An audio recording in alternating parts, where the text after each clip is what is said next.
ሰላም እንደምን አላችሁ የዚህ የዩቲዩብ ቻናል ተከታታዮች። ይህ ፕሮጀክት ማኔጅመንትን መሰረት አድርጎ በዚህ የዩቲዩብ ቻናል ገጻ እያደረኩ ወደ እናንተ የማስተላልፈው ትምህርታዊ ፕሮግራም ነው።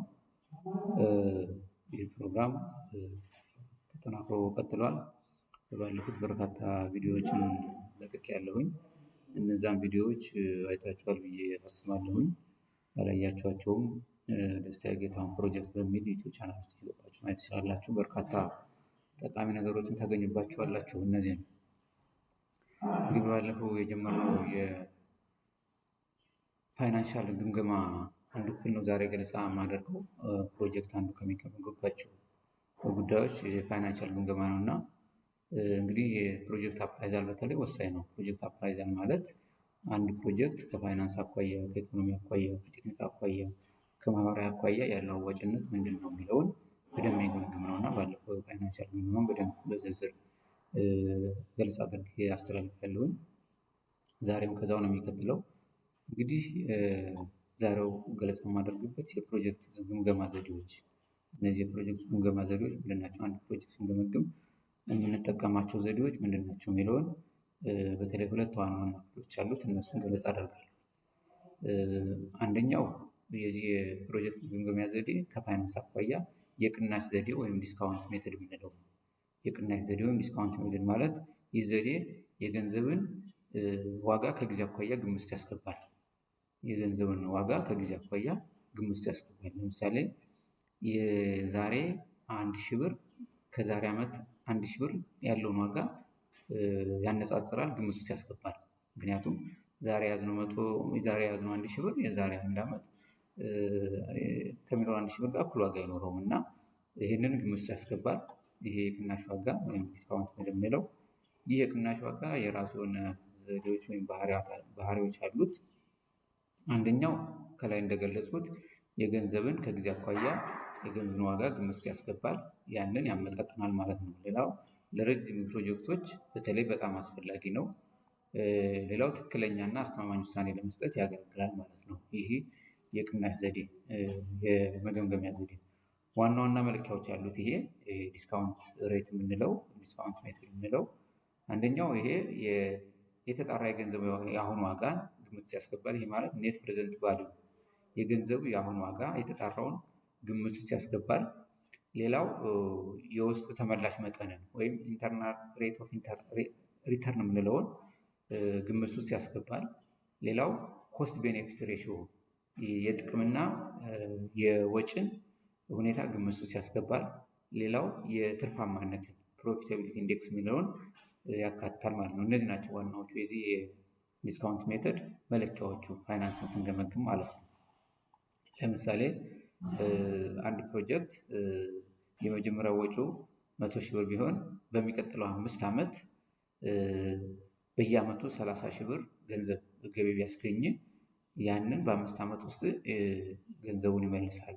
በምን ያህል ጊዜ ይመልሳል የሚለውን ይነግረናል ማለት ነው። ይህ ዘዴ 100,000 ብር አውጥተን ያቋቋምነው የጀመርነው ፕሮጀክት በየዓመቱ 30,000 ብር ገቢ ቢያስገኝ በስንት ዓመት ያንን 100,000 ብር ይመልሳል የሚለውን ግምት ውስጥ ያስገባል ማለት ነው። እንግዲህ ኔት ፕሬዘንት ቫልዩ የምንለው የገንዘብ አሁን ዋጋ ፕሮጀክት ስንገመግም ይሄ ኔት ፕሬዘንት ቫልዩ ከዜሮ ከበለጠ የፕሮጀክቱ ተቀባይነት በጣም ወሳኝ ነው ማለት ነው። ፕሮጀክቱ ተቀባይነት ይኖረዋል ማለት ነው። ኔት ፕሬዘንት ቫልዩ ከዜሮ ካነሰ ግን ፕሮጀክቱን ተቀባይነት አይኖረውም፣ ሪጀክት ይደረጋል ማለት ነው። ሌላው ነን ዲስካውንት ዘዴ የምንለው ነው። ነን ዲስካውንት ዘዴ ደግሞ የምንለው ከላይ ዲስካውንት ዘዴን አይተናል። ይህ ዘዴ ገንዘብን የጊዜ ዋጋ ግምት ውስጥ አያስቀምጥም ልክ እንደዛኛው እንደ ዲስካውንቱ። ስለዚህ የዛሬ 1,000 ብር ከሚቀጥለው ዓመት 1,000 ብር ጋር እኩል አድርጎ ነው የሚያሰላው እና ይሄ የገንዘብን የጊዜ ዋጋ ግምት ውስጥ አያስገባም፣ ወይም ገንዘብ ከጊዜ አኳያ ያለውን ዋጋ ግምት ውስጥ አያስገባም ማለት ነው። ይሄ ነን ዲስካውንት የምንለው ማለት ነው። ይሄ በራሱ የሆነ ተጽዕኖ ይኖረዋል። እንግዲህ ይህም ነን ዲስካውንት ሜተድ የምንለው የራሱ የሆኑ ባህሪያት አሉት። ለመረዳት እና ለማስላት ቀላል ነው ይሄኛው ዘዴ። ሌላው የገንዘብን ዋጋ ከጊዜ አኳያ ግምት ውስጥ አያስገባም። ሌላው አጭር ጊዜ ፕሮጀክቶች ተመራጭ ነው። ያኛው ዲስካውንት ሬት ለረጅም ጊዜ እንዳናውሉ ወይ ደግሞ ለአጭር ጊዜ ፕሮጀክቶች ይጠቅማል ማለት ነው። ብቻውን ለትልቅ ኢንቨስትመንት ውሳኔ መጠቀም አይመከርም። ምክንያቱም እንዳልነው ገንዘብ ከጊዜ አኳያ ያለውን ዋጋ ግምት ስለማያስገባ ብቻውን ለትልቅ ኢንቨስትመንቶች ይህንን ተግባራዊ ማድረግ አይመከርም ማለት ነው። ይሄ ደግሞ የራሱ መለኪያዎች አሉት። አንደኛው ፔይባክ ፔሪድ የምንለው ነው። ፔይባክ ፔሪድ ማለት ያ ፕሮጀክት የወጣለትን ገንዘብ በምን ያህል ጊዜ ይመልሳል፣ በምን ያህል ዓመታት ይመልሳል የሚለውን አንዱ መለኪያው ዘዴ ነው። ሌላው የሂሳብ ተመላሽ መጠን አካውንት ሬት ኦፍ ሪተርንን ግምት ውስጥ ያስገባል ማለት ነው። እነዚህ ናቸው ዋናዎቹ መለኪያዎቹ የዚህ የነን ዲስካውንት ሬት። ስለዚህ ለምሳሌ ከላይ ለመግለጽ እንደሞከርኩት 100,000 ብር በአንድ ፕሮጀክት ብንጀምር ያ ፕሮጀክት ደግሞ በየአመቱ 25,000 ብር ገቢ ያስገኛል ብለን ብናስብ ያው ለምሳሌ ነው ይሄ።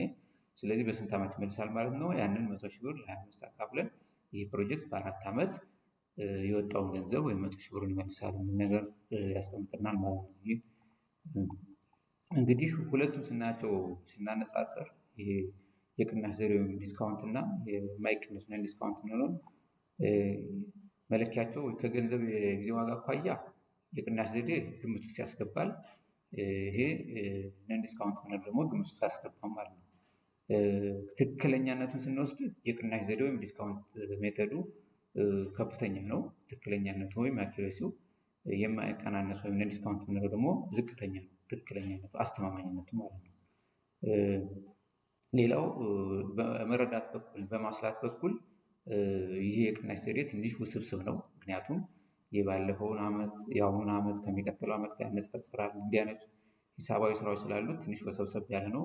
ይሄኛው የቅናሽ ነን ዲስካውንት ሬት የምንለው ግን ቀለል ያለ ነው ማለት ነው። ለረጅም ፕሮጀክቶች አኳያ የዲስካውንት ሬቱ በጣም ይመረጣል። ለአጫጭር ፕሮጀክቶች ደግሞ ያኛው ይመረጣል ማለት ነው። እና እነዚህ ናቸው እንግዲህ አጠቃላይ እነዚህ ሁለቱን መለኪያዎች ዲስካውንት ሜተድ እና ነን ዲስካውንት ሜተድ ስናላቸው ትልቁ መለያቸው አንደኛው ዲስካውንት ሜተድ የምንለው ጊዜ ወይም ገንዘብ ከጊዜ አኳያ ያለውን ዋጋ ግምት ውስጥ ያስገባል። ያንን ስሌት ውስጥ አካቶ ነው የሚሰራው። ይሄኛው ግን ነን ዲስካውንት ግን ገንዘብ ከጊዜ አኳያ ያለውን ዋጋ ግምት ውስጥ አያስገባም ማለት ነው። ሌላው ይሄ ዲስካውንት ሬት የምንለው በተለይ ለትልቅ ፕሮጀክቶች ለረጅም ፕሮጀክቶች በጣም ወሳኝ ነው። አስተማማኝነቱም የተሻለ ነው ማለት ነው። ይሄኛው ግን ነን ዲስካውንት ሬት የምንለው ለትልቅና ለረጅም ፕሮጀክቶች ትንሽ ያስቸግራል ነው መረጃዎች የሚያሳዩት ማለት ነው። ሪያሊቲውም እንደዛ ነው። ስለዚህ እነዚህ ሁለቱን አይተን በዚህ መሰረት በእነዚህ መለኪያዎች መሰረት ከፋይናንስ አኳያ ፕሮጀክታችን እንገመግማለን፣ አፕራይዝ እናደርጋለን ማለት ነው። እና እነዚህ በጣም ወሳኝ ናቸው። ዲቴል ደግሞ የራሳቸው የሆነ የሂሳብ ስሌት አላቸው፣ ካልኩሌሽን አላቸው። እነሱን ደግሞ ሌላ ጊዜ የምናይበት ሁኔታ ይኖራል ማለት ነው። እና ግን ወሳኝ ናቸው እነዚህ ነን ዲስካውንት ሜተድ እና ዲስካውንት ሜተድ በጣም ወሳኝ ናቸው። እነዚህ ደግሞ በስራቸው የራሳቸው ከላይ የገለጽኳቸው ዝርዝር ቴክኒካል አሰራሮች አሏቸው። ያንን በአግባቡ ተረድቶ ፕሮጀክታችን ከነዚህ አኳያ ፐርፌክትሊ አስልተን ማወቅ አለብን። ፕሮጀክት ፕሮፖዛላችን በዛ ልክ መገምገም አለበት ማለት ነው። እንግዲህ በድጋሚ ላይክ፣ ሼር፣ ሰብስክራይብ ማድረግን አትርሱት። በያላችሁበት ሰላማችሁ ይብዛ። ደህና ቆዩ።